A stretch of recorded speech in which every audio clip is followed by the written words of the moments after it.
There's a silence that only comes in late summer, when the heat has pressed everything into stillness. No wind, no motion, just the hum of air conditioners and distant lawnmowers. Like the world's trying to pretend it's still alive. That's what the house felt like that day. Alive, but only barely. I had taken the afternoon off. A rare thing. Usually, I stayed until the warehouse lights shut down and the asphalt gave off the day's heat like a dying furnace. But that day, something tugged me home early. I don't know what, just a pull in the chest, like the house was calling me. I parked 2 blocks away. It wasn't intentional. The street was clogged with landscapers' trailers and garbage bins. But in hindsight, I'm glad I didn't pull into the driveway. Maybe if I had, Sophie wouldn't have said it. Maybe she would have played innocent a little longer. Or maybe fate just wanted me to hear it. I cut around the back gate, stepping through the grass barefoot, carrying 2 paper bags from Harris Teeter. Bananas, chicken thighs, a bottle of wine. And that's when I heard her. She was lounging by the pool, legs dipped in the water, pink sunglasses pushed up into her bleached hair. Her voice was low, just above a whisper. But I heard it. "I can get him to buy anything," she said, leaning toward her friend with a smirk. "He never says no." They both laughed. Not the cruel laugh of bullies. No, it was worse. The casual, breezy laugh of girls who don't even realize what they've done. Because to them, it's not cruelty. It's truth. I didn't move. I just stood behind the hedges, sweat trickling down my temple, holding the bags while the blood drained from my face. I must have stood there for a full minute, letting her words settle like dust in my lungs. She didn't know I was home. That's what made it honest. That's what made it unforgivable. I walked through the sliding glass door, past the smell of chlorine and sunscreen, set the groceries on the counter like I hadn't heard a damn thing. Sophie passed through a minute later, her flip-flops slapping against the tile. "Hey, can you?" "No." That's all I said.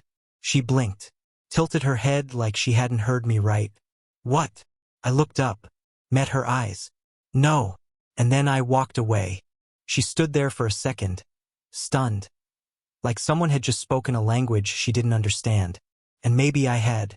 Maybe no had never been part of her vocabulary when it came from me. When I met Kate, she was still shell-shocked from the divorce. Raising 2 kids alone, working part-time at the community college, barely holding the seams together. Sophie was 13. Tyler, her little brother, was 8. Their dad, the real one, was the kind of man who paid child support like it was optional. He'd mail a birthday card with a $50 bill and call it fatherhood. And me? I was the man who stepped into the mess. I never tried to replace him. God knows I wouldn't want to, but I filled the void. Quietly, consistently. Mortgage, utilities, insurance, groceries, clothes, Christmas lights, school supplies, teeth cleanings, lice shampoo, therapist bills, sprained ankles and late-night fevers and forgotten science projects that had to be built from scratch at 10 p.m. The night before they were due, I was there, every day, and somewhere along the way that became the problem. I became invisible, expected. I was the faucet, turn it, water comes out. Ask and it's given. Sophie never thanked me for the new iPhone. Never asked where the money came from for her trip to Myrtle Beach.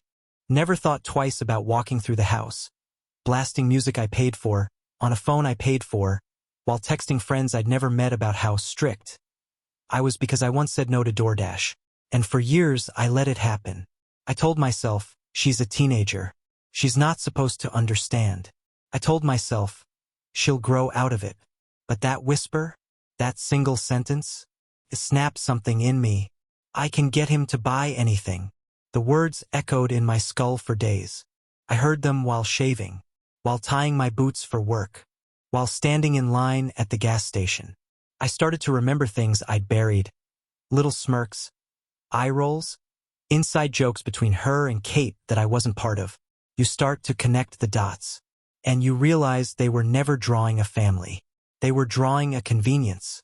I used to pride myself on being steady, stoic. The man who doesn't flinch, doesn't yell, doesn't need to be thanked to keep showing up. But even stones wear down eventually. I didn't say anything to Kate that night, or the night after. I didn't want to start a fight. Not because I was afraid, but because I needed to see if she'd notice. She didn't. Not at first. The first real test came 4 days later. Sophie approached me with that same sugar-slick tone she always used when she wanted something. "My laptop's trash," she said, standing in the kitchen doorway. "I need a new one. For school. It's required." I looked up from my book. "Is it broken?" She shrugged. "I mean, it's slow." "Then it's not broken." She blinked. "But it's for school. I can't do video editing on this thing." I held her stare. "Then I guess you'll be doing less video editing." She scoffed. "Wow. Seriously?" I nodded. "Seriously." And then the eye roll. The slam of the cabinet. The muttered whatever as she stormed out of the room. I didn't follow her.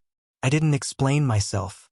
I just stayed there, breathing in the silence that used to belong to me, reclaiming it inch by inch. Sophie told Kate later that night.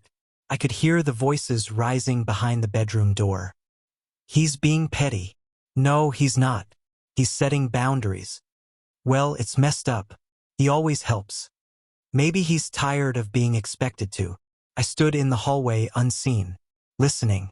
Kate didn't know I was there, which made her defense real. But it was too late to matter. Something had already shifted inside me. A line had been drawn, and for the first time in years I was on the right side of it. I started small. Cut the shared Spotify plan. Changed the Amazon password. Stopped topping off the gas tank in her car. I wasn't cruel. I was surgical. Quiet. Precise. I didn't punish her.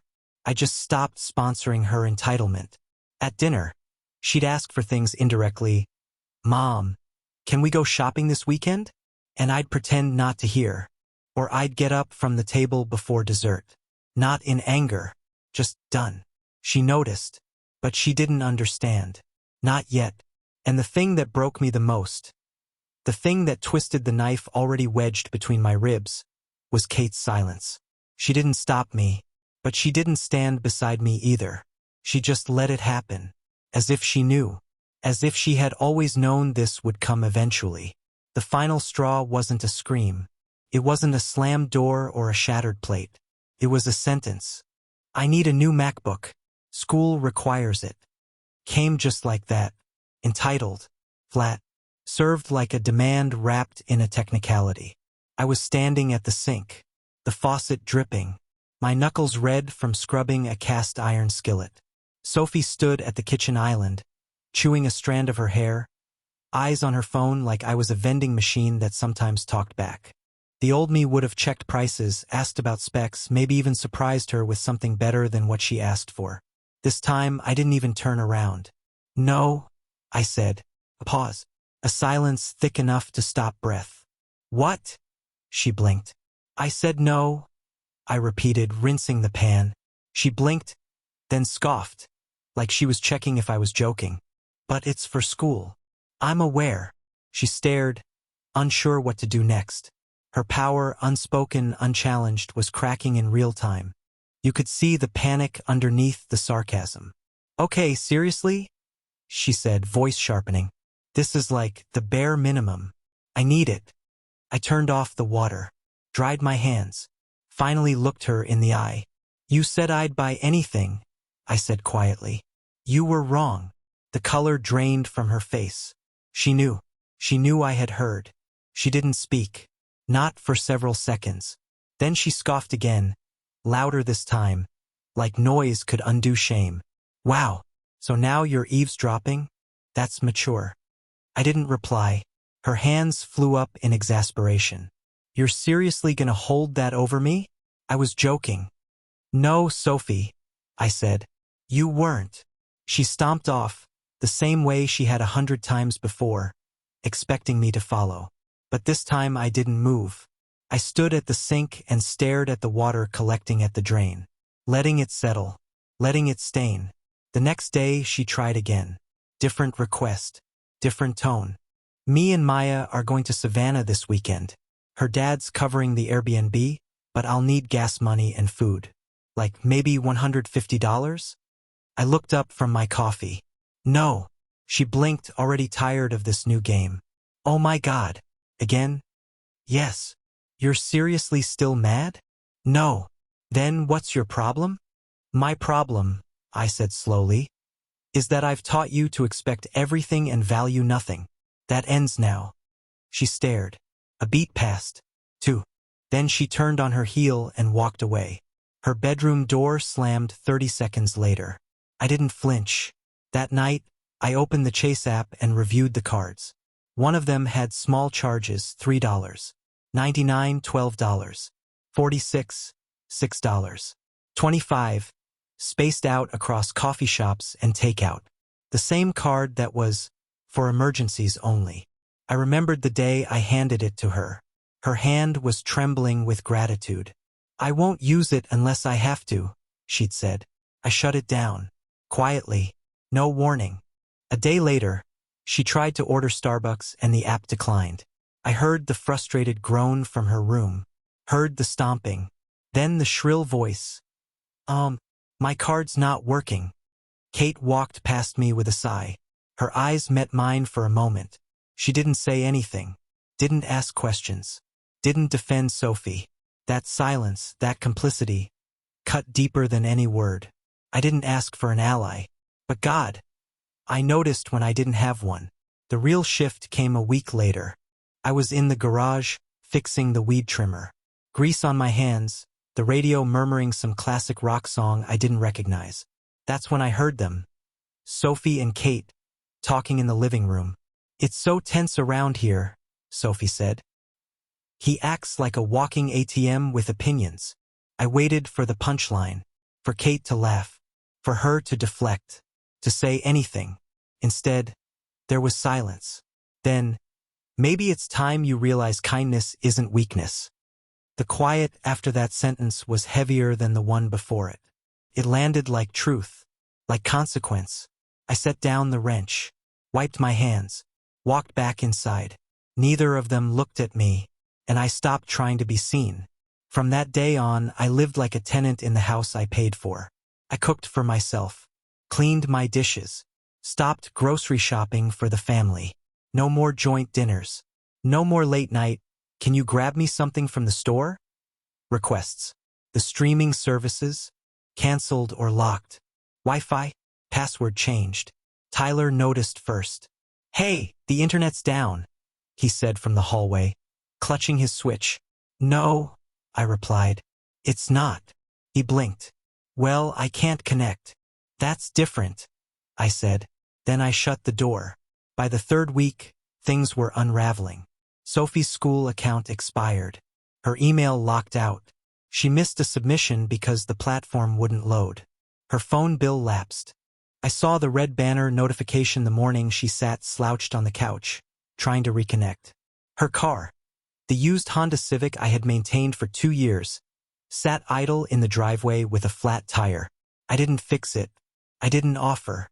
She stood by it one morning, backpack slung over one shoulder, holding her phone like a lifeline. Kate offered her a ride. Sophie declined, then stood out there for 15 minutes, waiting for a friend who never came. Kate tried to step in. Maybe we should talk, she said one evening. You and Sophie, clear the air. I didn't look up from my book. There's nothing unclear. She's adjusting. To what? Accountability? Kate winced.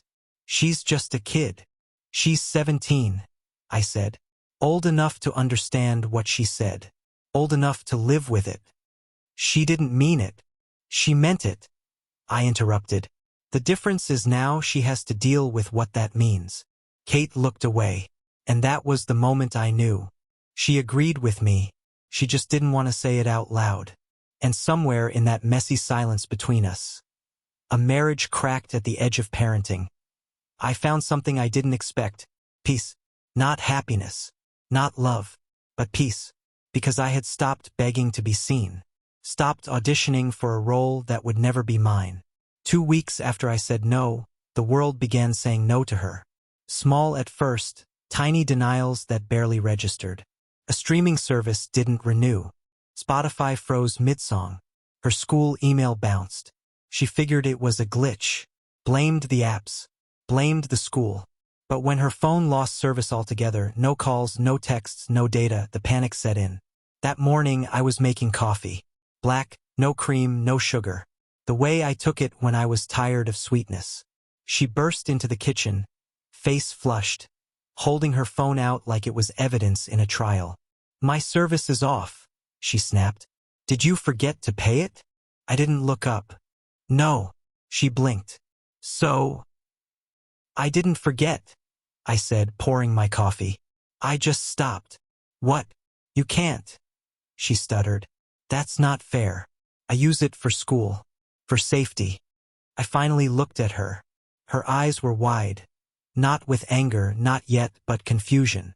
The kind a child wears when they realize the rules are no longer written in crayon. "Then you should talk to your real dad," I said. Her mouth opened, then closed. We both knew what that meant. Tyler watched the scene unfold from the hallway.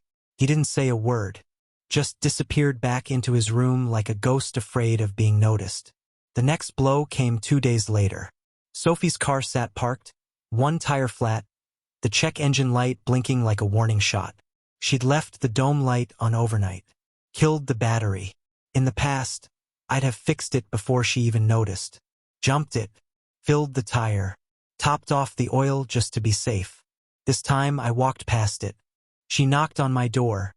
Not hers, not her mother's. Mine. "I can't start my car." "I know. I'm gonna be late to school."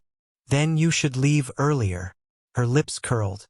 "Are you seriously not going to help? You told your friend I buy anything, that I never say no." "That was weeks ago," she spat. "And this," I said, "is the consequence." She stepped back like she'd been hit. It wasn't just the loss of the phone or the car or the Wi-Fi. It was the realization that her world had been built on a man she'd made invisible, and now he was gone. That night, she texted Kate from her laptop using the neighbor's unsecured Wi-Fi. I saw the message. Kate showed me. "He's doing this on purpose. Punishing me." I didn't mean it. I was just talking. Kate looked up at me after I read it. "She's scared." "She should be," I replied. "I think she gets it now." I didn't answer, because I didn't care if she got it. I didn't want her to understand me. I wanted her to understand the cost of never trying. Her friend Maya stopped coming over. The one from the pool. The one who laughed at the joke that wasn't a joke. Without the perks, no food deliveries, no rides, no poolside shopping trips, the friendship dried up fast. That's the thing about leeches. Once the blood runs dry, they find another host. I started finding dishes in the sink again. Her dishes. Pans she didn't rinse. Silverware she couldn't bother to clean. I left them, not out of spite but out of precision. Each fork she left unwashed became a metaphor. A reminder. This is what happens when the scaffolding is pulled away. The walls crack. The ceilings dip. The structure shows its true strength or lack of it. One night, I came home to find her on the couch. No TV. No music. Just sitting. Her face was pale. Her leg bouncing. Her fingers twitching like they were still texting a friend who'd stopped replying. I walked past her. She looked up. "I can't pay for school apps," she muttered. "Like, they locked me out of Canvas." I emailed the teacher, but she didn't believe me. She said it's not her problem. I paused. "And is it?" She didn't answer. Kate was in the bedroom. I found her staring at the same wall she always stared at when she didn't know what to say. "She's trying," she whispered. "Trying what?" "To fix it." "No," I said. "She's trying to survive it. There's a difference." The next morning, Sophie left early. I didn't know where she went. But that night, I smelled something strange. Onions, garlic, something burnt and salvaged. She had cooked. Not well. The rice was underdone. The chicken dry. But it was on the table. For everyone. No announcement. No fanfare. Just a quiet plate set down at each spot. I didn't say thank you. But I ate. 2 days later, she applied for a job at a coffee shop 2 blocks from her school. Didn't ask me for a ride. Walked. She came home smelling like syrup and espresso. Tossed her apron on the chair. collapsed on the couch and didn't complain once. That Friday, she placed an envelope on the counter. Inside, $40. Two $20 bills. Crumpled. Handwritten on a sticky note. For the phone bill, I want to pay what I can. I didn't respond. I just added her name back to the plan. Not because she paid, but because for the first time she offered. Tyler noticed too. He started rinsing his dishes, picking up after himself, sitting at the table without his tablet. One evening, he asked if I could help him with his math homework. I agreed. And Sophie? She sat beside us, quiet, not scrolling, not sighing, just watching. At the end of the week, she said something I hadn't heard in over a year. Thank you. Not forced, not performative, just real, small, earnest. I nodded. Didn't say it back. Didn't need to. The following Monday, she came to me with questions, FAFSA forms, scholarship essays, how to apply for community college programs that wouldn't break the bank. She didn't ask me to pay. She asked me to teach. That was the moment I knew. This wasn't rebellion. It was repentance. Quiet, slow, unfinished, but real. She didn't become my daughter overnight, but she became someone willing to be more than a consumer of my presence. She became someone who wanted to earn what she once expected. And that, more than any apology, was enough. A month passed. The house wasn't healed. It was still too quiet at dinner, still too full of things unsaid. But something had shifted. The air didn't feel heavy anymore. The ground didn't feel like it would crack beneath me. Sophie didn't smile much. But when she did, it wasn't sugar-coated. It was real, small, like someone learning how to be honest again. She still sat by the pool sometimes. Same place, same chair. But there was no friend beside her. No laughter. Just her. A textbook in her lap. A highlighter in her hand. Focused. Some days I walked past her without saying a word. Other days she asked me questions, simple things, boring things. How do I file taxes if I'm working part-time? What's a Roth IRA? What's the difference between credit and debit? Questions her real father never stuck around long enough to answer. One evening, I found a sticky note on my desk. No envelope. No ceremony. I get it now. Not right away, but I get it. You're not just mom's husband. You're the reason things worked. Thank you for staying steady when I was trying to blow it all up. I read it 3 times.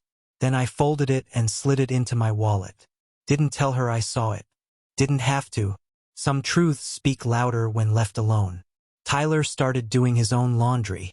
He asked me how to clean the filter in the dryer, how to use the detergent drawer. I showed him. Quietly. No lecture. Kate noticed the changes. She didn't say much. But the way she looked at me had changed. Less assumption. More weight. As if she realized she'd let things rot too long. That she'd stood silent too often. We didn't talk about it. I think she knew an apology wouldn't fix it. That her silence had cost us more than we could admit out loud. One night, while folding laundry, she said, "She's not the same." "I know," I said. "She still has her moments. But she's learning," I finished. Kate nodded. Then silence again. That's the thing no one tells you about parenting stepchildren. Sometimes the reward isn't love. It's simply the absence of contempt. A quiet table. A note on a desk. A moment when you're no longer invisible. And sometimes that's enough. I don't pretend this is a happy ending. It isn't. It's a ceasefire. A mutual understanding. The scars are still there. Mine are deeper than I show. But now, I live in a house where the word no is respected. Where money isn't assumed. Where my time isn't a bottomless resource. Sophie knows who paid. She knows who showed up. She doesn't call me Dad. I don't need her to. She says thank you now. She looks me in the eye. And that's more than I ever expected. So here's my question. To anyone listening. To anyone who's stepped into a family already broken. Was I wrong to stop giving? Was I cruel for demanding respect before love? Or was this the only way to survive in a house that never truly let me in? Would you have endured it? Or would you have walked away sooner? Tell me, what would you have done?